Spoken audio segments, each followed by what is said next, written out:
back from the ocean. There's no rest in the water, I'll tell you what. There's none. People think, oh man, you get to go fishing all the time. But I'll tell you what, when you're running a boat, running the anchor, running the rods, tying the gear, battle the waves, pulling the prawn traps, standing up the whole time, never sitting down, it does beat the shit out of you. Although, yes, of course, it is fun. But it does beat the crap out of you. And I'll be announcing shortly when, where, and how you can book fishing. Very limited positions to go, spots to go, okay? But I'll let you know when shortly. Now, I have a handful of emails that I have to read because while I was away, I guess I screwed up on the edit department, because when you use a separate microphone for this, put it on the editing program, then you have the audio from this camera and you have the audio from the other microphone. And when you put the audio from the other microphone down, well, you have to copy that audio again to make it into stereo. So you have your left and right audio. And then you have to eliminate the audio from this camera. And obviously I'm always in a rush, and I got messed up on my usual routine and screwed up the audio from that video. So it took me a while to dig them up. I had to go into the trash bucket on the big computer to find those clips, and I found them. Thank God, because there's nothing. It does bother me that people will write in and they won't, and possibly get their emails lost, because it is a big thing for somebody to write in. It's very big, and everybody needs to be heard, right? So I found them, saved them, gonna read them again. What else? Had somebody email me in. They asked me I forget how I should have copied it, but it was just recently, because when I came home I had to go through my emails, and there is frickin' dozens and dozens of them. And somebody asked me, who do I listen to for knowledge? And now I haven't had time to compile a list of who I would share with you to consider listening to, but just for me, who do I listen to? When it comes to this topic, I listen to all you. That's it. I rarely have time to listen to much online, but I do, when it comes to this topic, I put all of my concentration on all of you. That is my number one best source of information for absolutely anything and everything, is all of you, for sure. Uh-oh. Here comes one of the kittens. I'm sure he'll be up here shortly as soon as he figures out how to get up here. I don't think he's been in here before. There he comes. Anyway, sorry about that. And who don't it's easy for me to say who I don't listen to when it comes to information, honest knowledge, and avoiding the shit show and trying to get better. I'm always, for myself personally, I'm always trying to get better. I'm trying to learn more. I'm trying to get better, learn more, I'm trying to not make as many mistakes as I normally make through life, which was a pile. I could write a book on how to screw up in life, but I could also write a book on how to get better and make things better in your life, right? But who I don't listen to right now, for a quickie, I could share with you all that I do this. The second I hear anybody weigh in their thoughts of what's going on in the celebrity world, I'm done. I got no time for them. Absolutely none. That's just me. But as soon as I come across anyone who feels that they are in some kind of a position to weigh in on a couple of celebrities battling over divorce, as an example, I'm done. I don't have any time for your ass. I mean, seriously. How is my mind going to get better in advance if I waste my time on focusing on a couple of human beings that are being worshipped for the skill of pretending to be something they're not in front of a camera? Sorry. If I ever have absolute idle time and I want to watch something that's going to help me fall asleep, I might tune into those people who are also called actors, right? But I do not worship actors in any way. I do not worship celebrity world in any way at all.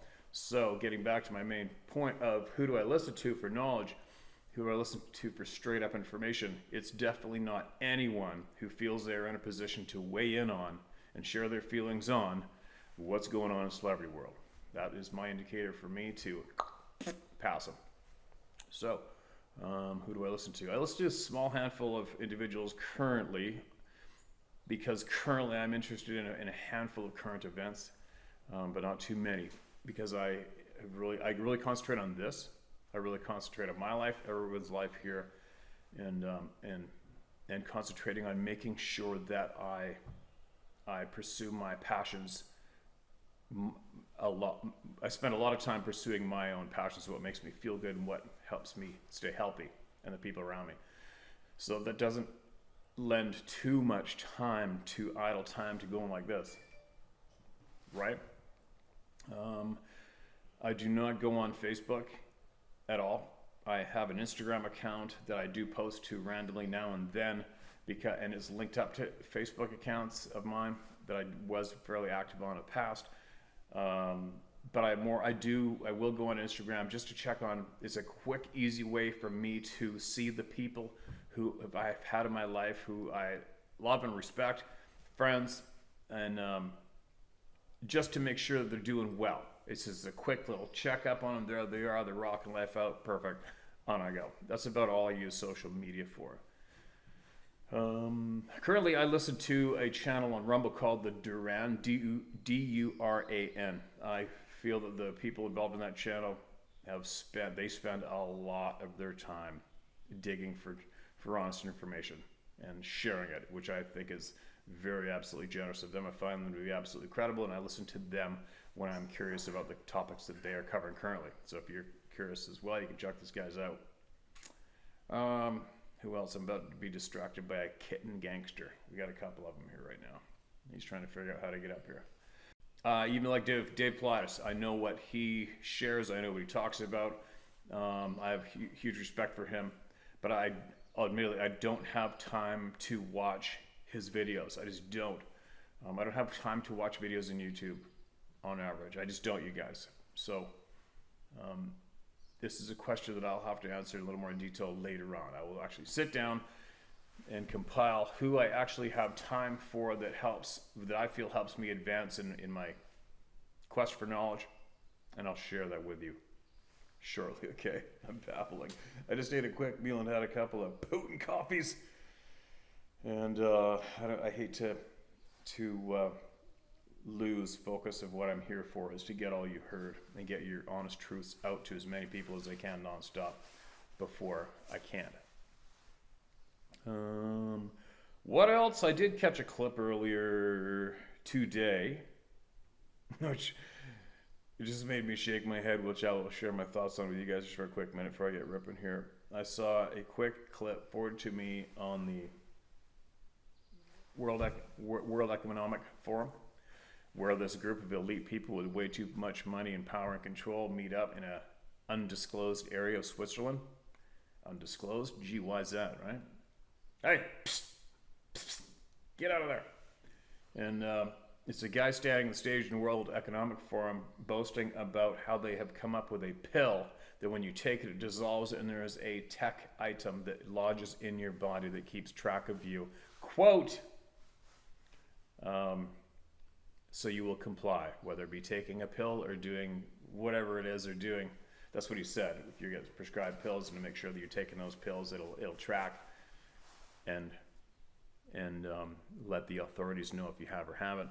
And it really took me back for a minute when I'm looking at this absolute fucking loser. And I call him a fucking loser because if you get to that point, as far as I'm concerned, you get to that point in life where you are that financially successful, which enables you to have all the freedom and all the access to all the good things in the world for you and your family, right?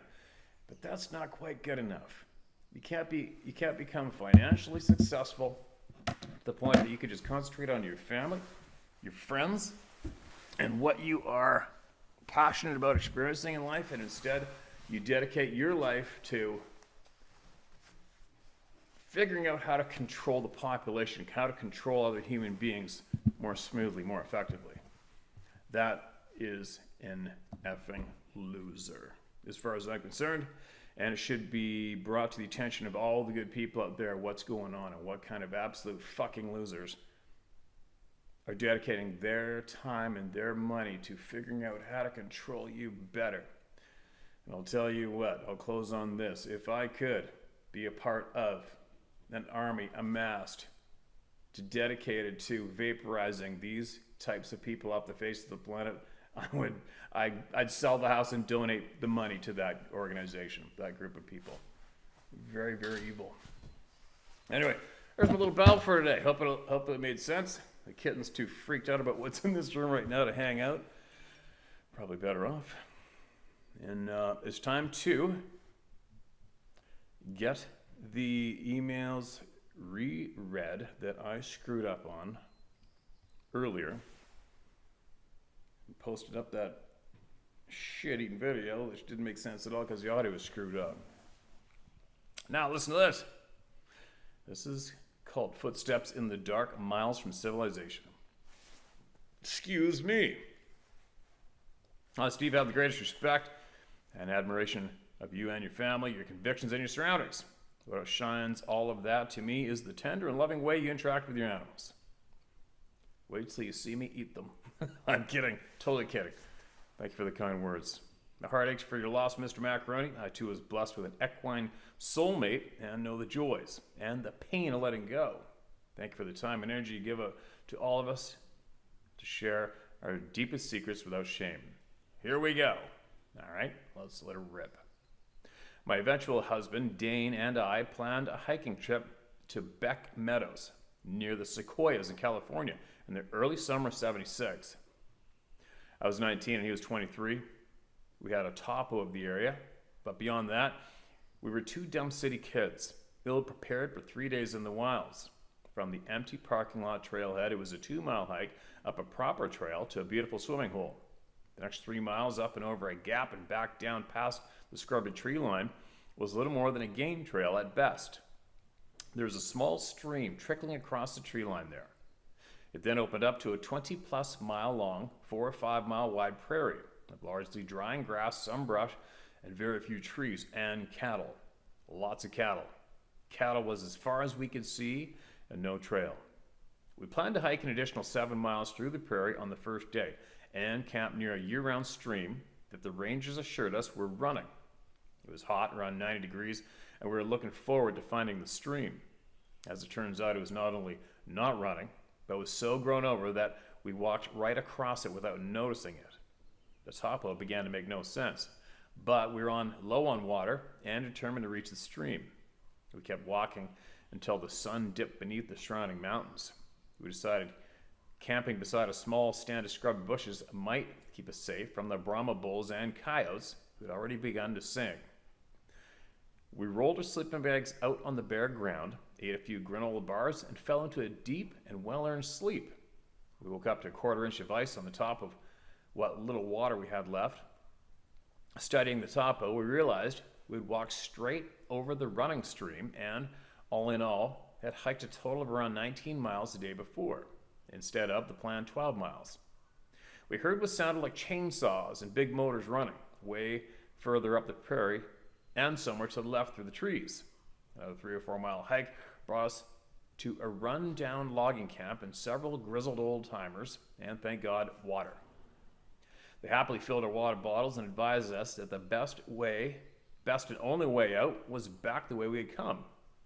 Now another 17 or so miles through our bovine friends to where we knew was the stream where we had dropped down onto the prairie floor the day before. So we were off, back the way we had come.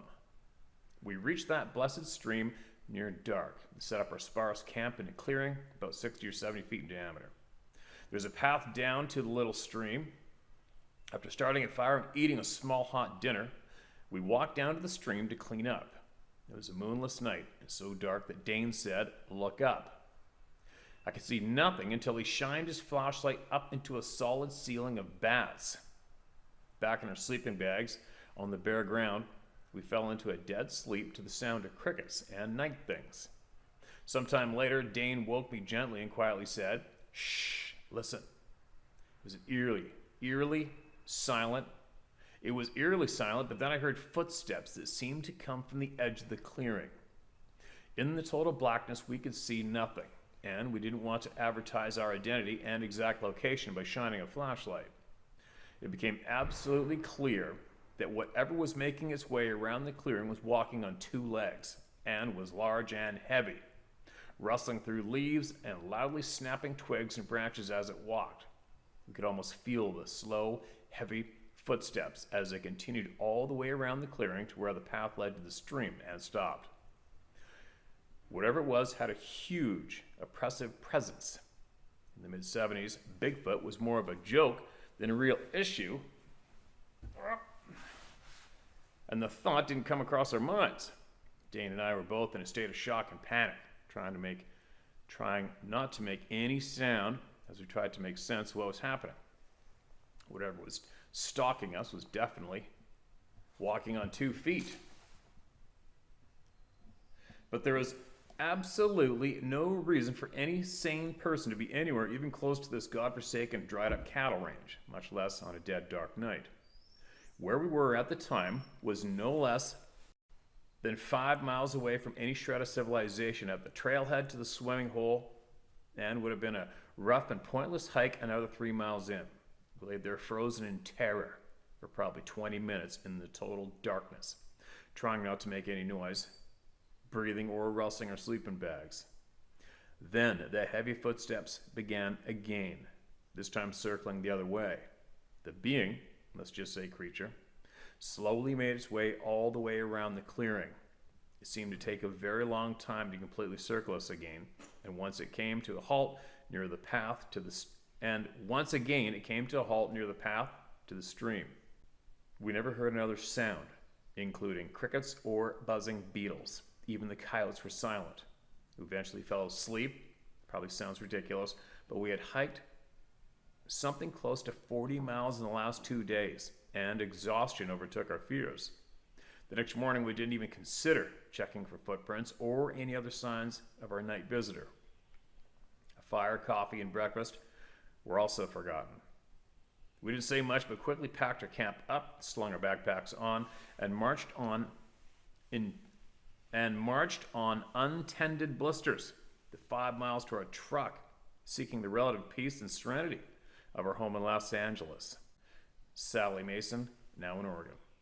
Keep up the good work for our world, Steve. I look forward every day to your stories. Stay safe, my friend. God bless you and yours. No need to share this down here. Oh, I included a photo. Okay, here's a photo of the backdrop where you were. Gotcha. It looks just like the terrain around Kamloops, British Columbia, where I've shared with you guys before. Semi-arid. And it's damn cat. But I get it. And your hiking numbers are definitely not out to lunch. I've done the same treks. I think we've done 25 some odd miles in a day with our packs hunting. You know what it was. You know what it was. You know I'm going to say that because you found this channel and went out of your way to email us what you seen, what you experienced, what you heard, felt, and you know what it was. Just like thousands of others who have had the exact same experience as you. Thanks for sending that in, and thank you for the kind words and the words of encouragement. It goes a long ways, all right? And email in any knowledge you come across that you feel will help the people, all right? If you find some, get it to me, if you can. All right, this is 2 emails. So, in the 2019 hunting blacktail season in the Suxion hunting unit, I had to go get fuel, and I'm going to read it word for word. That's all I can do. I had to go get fuel, and Cougar Washington and my friends went hunting without me. While looking for them, they were supposed to be there. I got there, and they were not there. No tire tracks. Then I'm 5 miles in off the gravel road. It is a drivable road, and I did drive my truck there. I've always had an uneasy feeling in there when I've been by myself. I always hear things. I don't get these feelings anywhere else. I'm a U.S. Navy veteran, and I hunt more than any of my friends. I'll go by myself, camp by myself. I've had cougars walk through my camp in the middle of the night, and I sleep good. So this day, looking for my friends, no radio contact, I decided, well, I'll park my truck here and walk down. They just opened this road up from somewhere. Logging. It's an old road, but they have updated it. Okay, it's going to be a little awkward, but it's not my fault, all right? Walking down this road, I have alder on my left and virgin timber on my right. The treasure, 30 feet apart on my right. Very steep, but rolling hills going down steep. I sat over a culvert hearing something. I couldn't figure out what it was, and it happened to be just water that would pile up and then splurge over obstructions. I've heard that same sound. Figured that out, kept going down the hill by the way we call it the Nutter Road, friends of ours that have killed many huge bucks in the area. Walk past the culvert, another 100 yards, it's thick on my left and clear on my right. I start walking around the corner, and it's a buck, but I don't know what it is. It was laying with its head up on my right, like 15 feet off the road. Mind you, no tracks of a vehicle, no vehicles behind me for over 5 or 6 miles. I see the buck, it runs downhill in less than 3 seconds. I can't hear it no more. Yes, the ground is mossy, and it's roly-poly, but I'm like the buck, just stopped, it's there, but I'm like the buck, just stopped, it's here, it's right, it's there, it's right there. Going word for word, lack of punctuation and a few weird words here. So I step up the gravel road, which is mostly mossy covered. It's an old road. Take 7 more steps off the road. I see the deer pop over the next little tiny hill. I should see the deer. And tree whacking starts. It was very rhythmic like. 2 whacks every 3 seconds, and this went on for over a minute. And I cannot believe that any human can make a sound that loud, even with a Louisville slugger. I'm standing there in awe. And I see something black running from my left to right at about 30 miles an hour. I'm judging 200 yards down the hill. I only got spots of glimpse of it here and there. And there, here, and there in my head, I say, it's just a crow flying, but the whacking of the tree was mind-blowing. We did not hunt that spot this year, and we usually do, but this year we were snowed out. I'll still hunt the same spot, but I will not do it by myself. I did tell my story to everybody at camp, which is about 20 people, and they give me such a hard time, but I don't care. You can use my name. It is Darren Anderson, and yes, I'm still in the woods. Thanks for all you do, Steve. I do miss a lot of your hunt stories, but I do like these stories as also. Okay, man. Darren, appreciate it, man. I think there's a few spell checks in there that threw me off, but no big deal. You got your story across, the main thing. I appreciate your time you took to share that with everybody here. Welcome to the Club of No Return. There should almost be a song written for that, huh? Welcome to the Club of No Return. And there's no way out. No way out. Isn't that crazy? Man, there's animals running around all over the place here. All right, here we go. Another one. These are the repeats from the video that I screwed up on the edit last week. Excuse me. This is titled Third Email. They're hooting and hollering. Hello, Stephen How to Hunt family. This is my third email. First was, I know why they lie. And the second was, my fiance saw 2 of them. This morning I woke at 3:30 a.m. and was sitting by the sliding glass door. I had it open as I love fresh air, but 4-ish a.m. I was completely blown away. I heard what initially sounded like teens partying, and then hit me like a ton of bricks. There was no way that there were teenagers hanging out in the woods behind my house. It sounded like Sabby was having fun, hooting and hollering out in the 96-acre woods. I immediately turned off all the lights, boogied downstairs, turned off any lights down there. I sat near the window, leaving it shut, and listened. It went on for about 20 minutes. I did not record, as I did not want the light from my phone to show. I felt that if I did try to record, things might have gotten way more intense.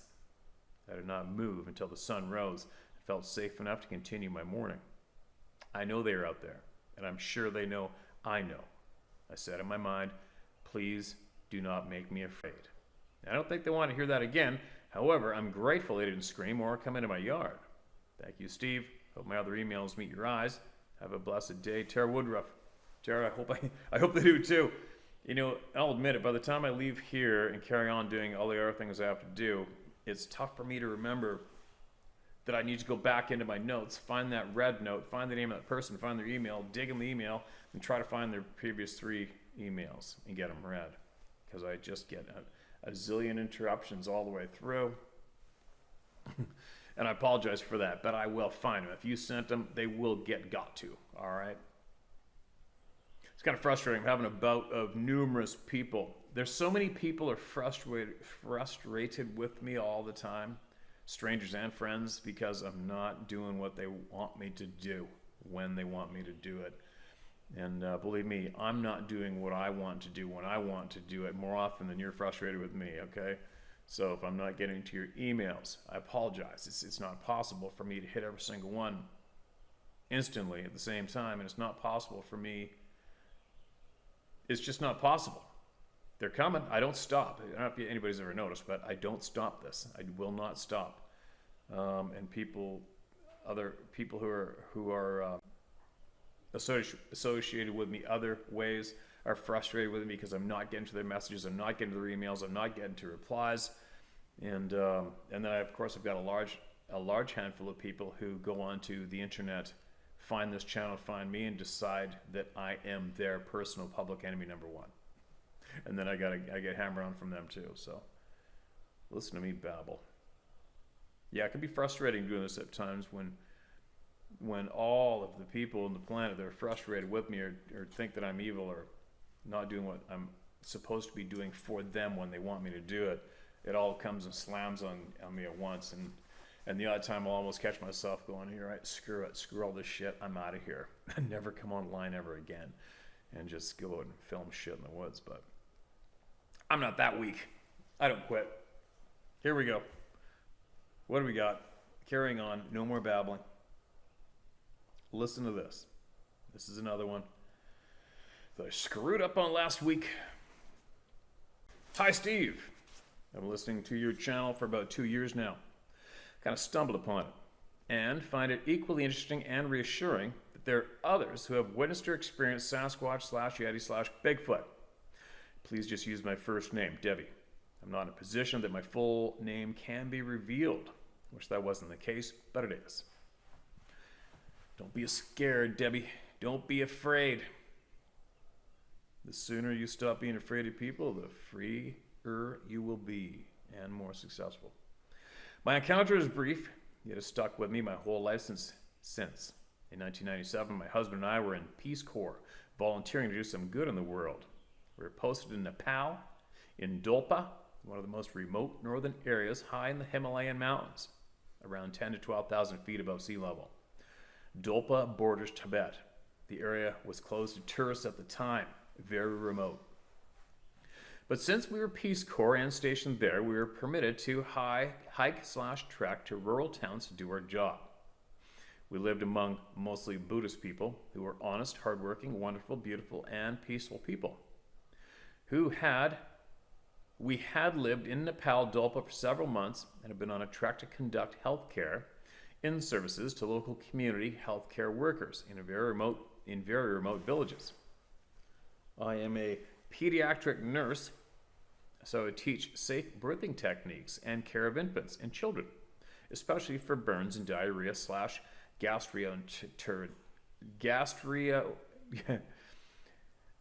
gastroenteritis and dehydration. We would trek for 2 weeks at a time, sometimes hiking above 14 to 15,000 feet above tree line. It was very remote. The nearest village would be a day's hike in between, and the very occasional tea house or lodge every 2 to 3 hours along the trail. The trail would follow the glacial river with the occasional bridge to cross. The bridges often were just 2 large trees spanning the raging river, or sometimes a suspended wood platform bridge. One time on our way back from a long 2-week trek, we were hiking home, and we were still about 2 to 3 days out from Dunai, Dolpa, our home village.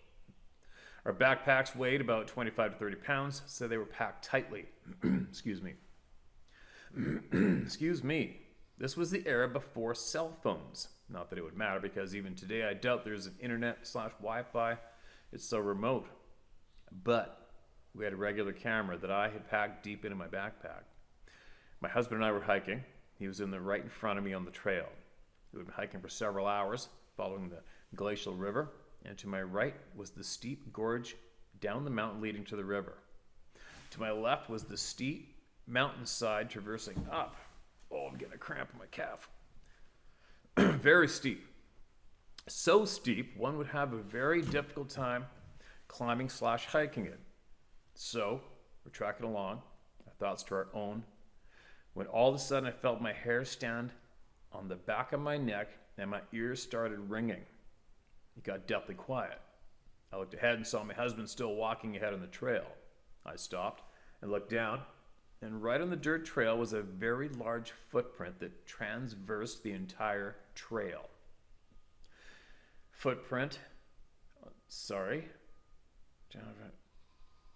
Trail, maybe 18 to 20 inches long, maybe longer, much longer than a hiking boot. I could easily make out the toes, the big toe and a flat bottom and very wide heel.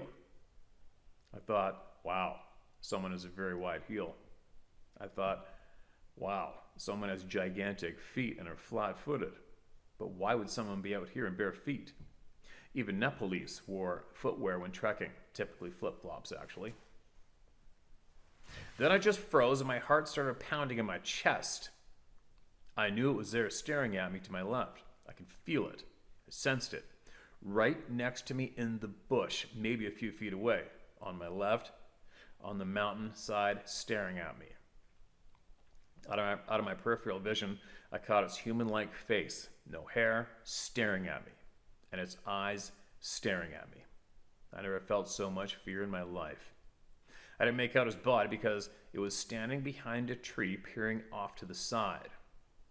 I know if I didn't yell for my husband to come and see the footprint, he would never believe me. This is before cell phone cameras, and I wasn't about to put my backpack back down to bring up my camera. I was too scared / frightened and had this sense of run now. Then in my mind, I heard it say, just keep going, I will not hurt you. But keep going and do not look at me. I said back in my mind, I just want to show my husband the footprint, and then we will go. So I tried to yell, and my voice froze. I could not make any sound. It was so strange, and I'm a good talker. I barely got my voice to whisper to my husband to come back. Of course, he didn't hear me, so I kept trying to yell, but I just couldn't. My husband happened to look back because I think he sensed I wasn't behind him anymore, and he started backtracking towards me. I still could barely talk and sensed the being, / Yeti, to my left this whole time staring / watching me quietly. Ew. When my husband got to the footprint, I pointed down on the path and showed him. He stared at it, stared at me wide-eyed, and started to look towards the being, and I said, stop, we gotta go now. My husband nodded and we sprinted down the trail. We sprinted fast, tracked for about 30 minutes until we felt the weird feeling leave us. I felt petrified the whole time and didn't stop trying to sprint, even with our heavy packs, until we felt normal again. When we finally stopped, I told my husband what I encountered, the voice and the glimpse of its face and eyes, how the being had spoken in my head. I had never heard of mind speak until I started listening to your channel, and then it made sense. We both were so shaken. But I'm glad he saw the footprint, or I didn't think he would have fully believed me. When we arrived in the next town to stay overnight, we asked the locals if they had ever seen a Yeti, and oh wow, did the stories fly. They told us the Yeti live in the mountain and to never hike alone. That if we didn't bother it, it would not bother us. But once in a while, the Yeti would come into town and take small livestock, chickens and goats, or their crops, mostly potatoes. But they told us they tried to live peacefully and with the Yeti, but not to anger it, or the Yeti would seek revenge. Children were not allowed to go in the mountains alone. Oh, my calf is cramping. I will note, I'd become conversational in Nepal during my Peace Corps years, and I could understand the stories. Since that time, and living on the East Coast, mostly in PA and Maryland, I've not had any encounters in the US, and we hike the Appalachian Trail frequently. But honestly, that's fine with me. I had encountered bluish orbs, but that is another story for another time. But I wanted to share my story finally, and thank you for having a safe place to do that.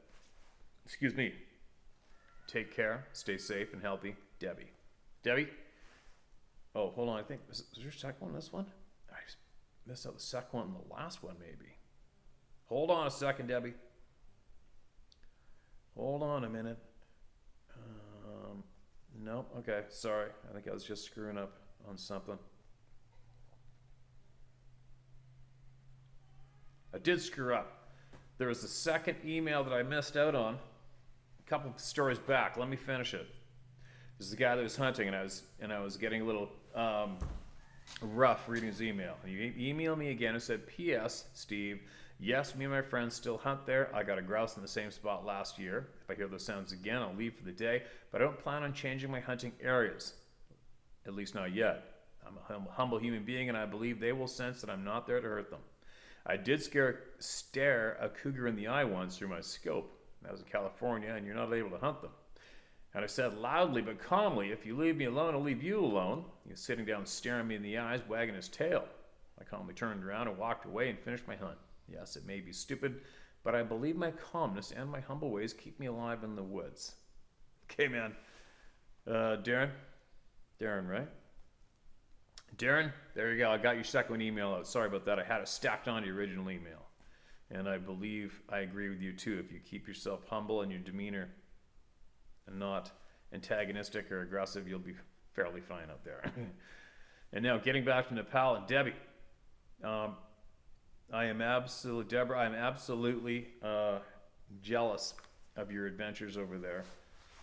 I would love to go over there into those mountains, especially in Asia, and I would love to spend some time in the mountains with possibly even a fellow hunting guide who has lived in those mountains. Their family has been in those mountains for who knows how many generations, hundreds, right? Thousands, who knows? I think that would be so cool to sit and hike around up in there, either a one-on-one or we meet 1 and 2 locals with the same passions on the other side of the planet, and we could just sit there and shoot their shit about life and knowledge and what they know about where we are and their experiences. So yeah, absolutely jealous of your adventures over there in Nepal. I'm not envious of your experience of having one of these beings 3 feet, 4 feet to my left staring me down, telling me to keep going. I'm not into that. Just not into it. Will it happen to me eventually? Probably. I'll deal with that when it gets here, but I'm not into it. Now, surprised you haven't you're in PA, you said, and you run around the mountains, Appalachian Trail. I'm surprised you haven't had any more experiences yet. I'm sure you will. It's coming. Most people that have one have more. The cat is climbing the grizzly bear right now. Oh, boy. All right. Again, Debbie, absolutely appreciate your time that you just took to share with everyone. We absolutely appreciate everyone who does that.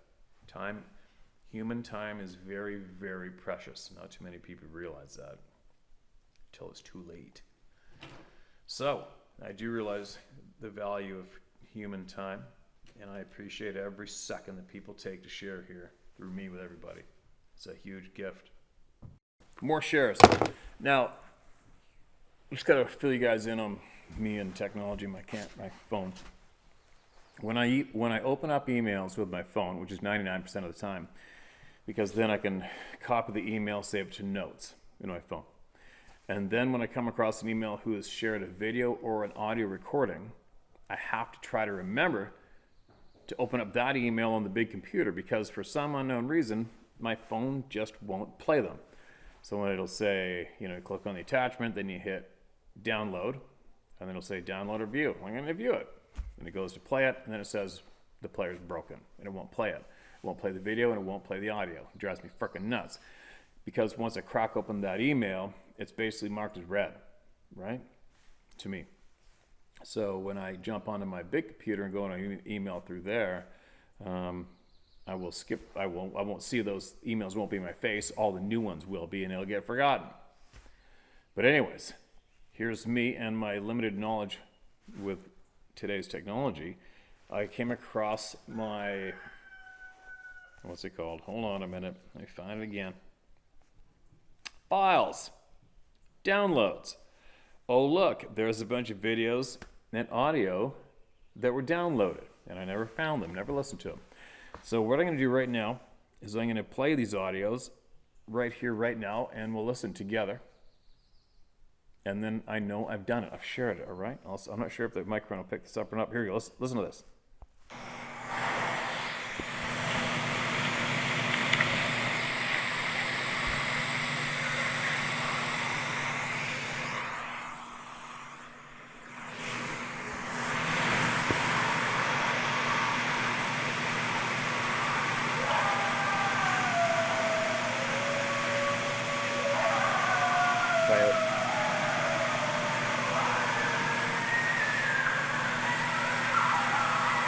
coyotes.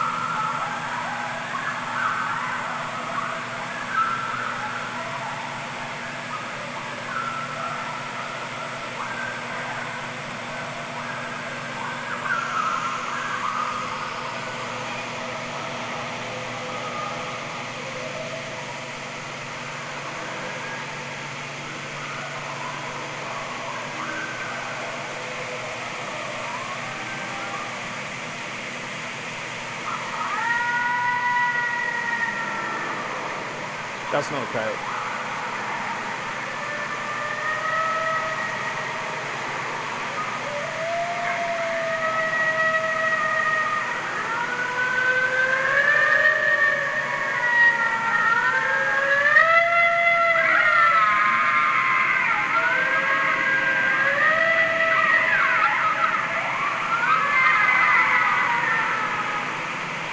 And that gave me the hairs on my body standing up on end here now.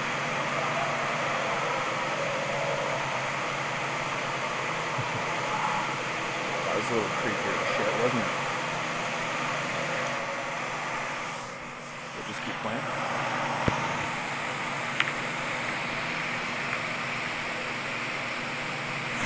Alright, so there's one.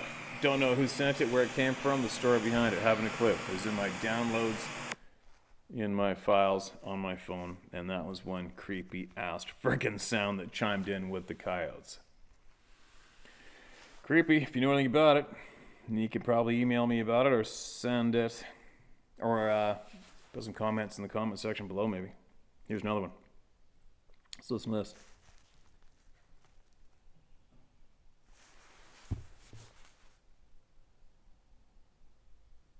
Come on. Here we go.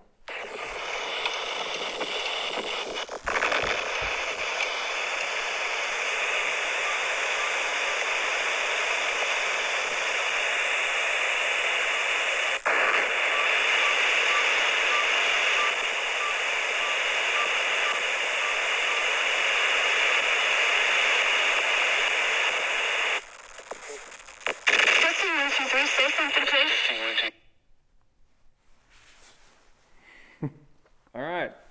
Haven't a clue what that was about, but it was titled Bigfoot Beeps. Don't know. Haven't a clue what that was about. Okay, let's keep going. There's more in here. I think. Oh yeah, here's one. Let's listen to this one. Okay, let's listen.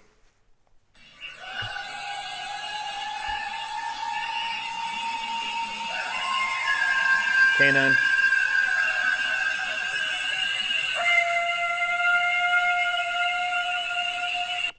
Don't know what that was. Let's do it again. It starts off canine, the last sound, I don't know.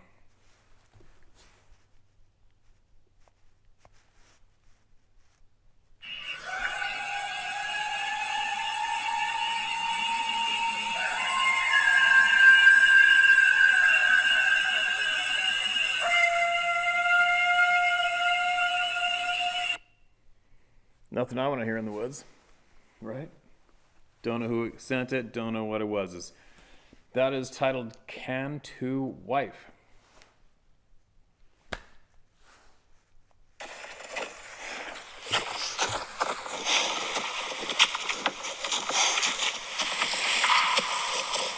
Tree knock.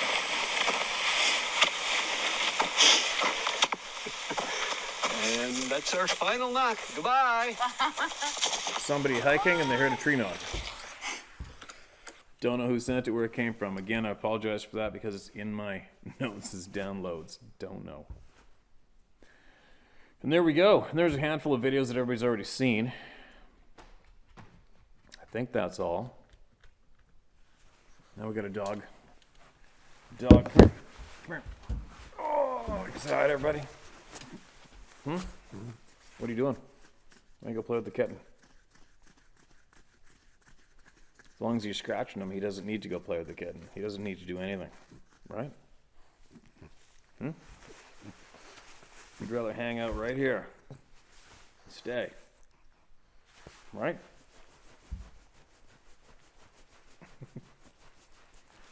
All right, next. Where's the goats?